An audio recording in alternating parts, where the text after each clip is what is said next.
In what ways does your media product use, develop or challenge forms and conventions of real media products? The name of my magazine is Download. Its subgenre is rock, mainly focusing on indie and alternative rock, but does cover a broad spectrum of other rock subgenres. The target audience of my magazine is young people, mainly students aged 15 to 24. The reason why I chose this age group for my audience is that I myself am a student, so I know what these people are interested in most, and I also am around people in this age group almost every day. And this age group also have a very disposable income, so that they are more likely to spend money on the products advertised in my magazine, so therefore I will make more profit from advertisers because of this. I think my magazine is very similar to Q and NME. I tried to base my designs on Q because it's already a successful high standard magazine. The reason for this is that although it's similar to NME because it targets audience and content, as NME is a more rock based magazine, mine will be a higher quality, as is Q. Q also covers a broad range of all genres of music, and my magazine covers a broad range of all genres of rock music. The main features of my magazine are also more mainstream rock features like indie and alternative.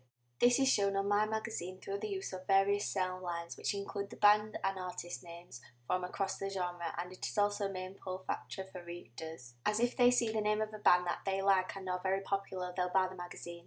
The cover lines are also generic of a music magazine, as they have content related to music, including events such as festivals, new artists, music videos, downloads, music playlists, lots of different artists and behind the scenes info on bands. I have used generic conventions of a typical magazine cover. It has a masthead. The font I used for my masthead was one I downloaded off the website defont.com and was called Judge Hard, as I wanted something different other than the ones already on the college computers. The masthead is the largest font on my cover as it needs to stand out, and the sans serif bold font helps it to do this. As my magazine is new to the industry, its name is not well known, so I superimposed it over my cover image. I chose to have the colour of the masthead as red, as this colour has been used by both Q and NME in the past and is a popular colour as it grabs the reader's attention and is quite bright and would stand out on the shelf. The colour scheme I chose is also similar to that of Q's. I chose it because it's very simple and these colours together look more classy and complement each other. They are not too bright and don't clash. The rest of the fonts on my cover are in a typeface called Arial Black, as this is a bold sans serif font, making all my cover lines stand out and are easier to read. And Q also uses a very bold font for its cover lines. I also changed the spacing between the letters as Q's cover lines were also like this. For words like free and win, I changed the colour of them to red, or one that the rest of the particular cover line was not in. This made these words stand out more and catch the reader's attention. Also, to make the word exclusive stand out, I used the stroke effect and made the spread of it larger. Although I used general conventions from Q and NME for my cover, I added my own style like drop shadows, stroke effects and overlaying the plus signs for some of the cover lines to make part of the house style on the cover. Also, I put the anchorage, Roland Barthes theory, for the main image in a banner so it stood out more against the black part of the image, and as this is the main story it's very important, so I made the artist names in a very large font called Dinah. It's also one that's original so it stood out.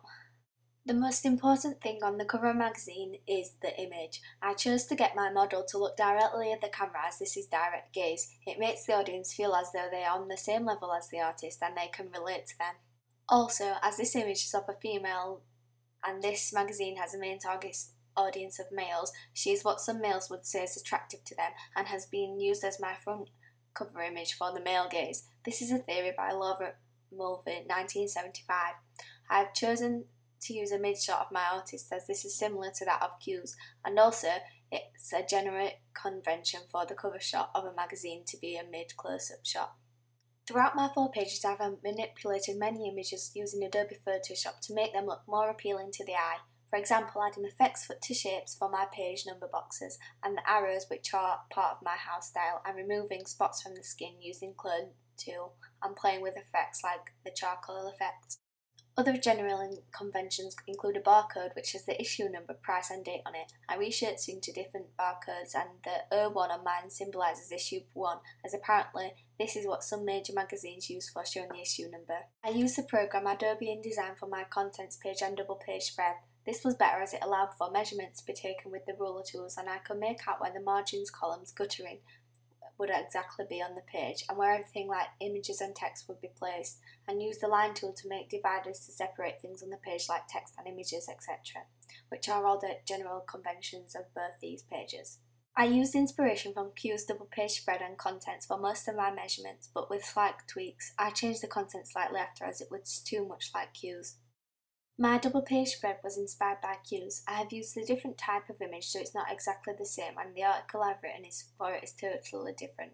I used the negative space when I shot my image to create the run over to the Recto page so that the text would be on the same colour background, which I think looks very professional and effective. Another generic convention used in my magazines is the drop capital used in my article, and also the large capital that I superimposed behind my lead paragraph, which gives it a more professional look. The font I used for my double page spread article is Minium Pro. It's a serif font, which makes it nice and easy on the eye to read by the reader, and also the general text in an article is usually serif, and Q use a similar type of serif font. Part of my house style is that the page numbers are in little red boxes at the bottom of the pages, and also there's the name of the magazine in the style of the masthead at the bottom of the page. This is similar to the magazine Kerrang, and also Q uses layered logo as well. The colours again for all the text are in the house style colours. Another thing is the bottom of the page that I've used cross-media links for interacting with the magazine online, the magazine's own website where to subscribe to it, and this is similar to what Q has done at the bottom of its pages in the border, but I put it into a different place on my contents page. The font I use for these is Myriad Pro, and I chose this as it is slightly thinner and different, and it looks quite professional and is in a sans serif font, so it stands out more.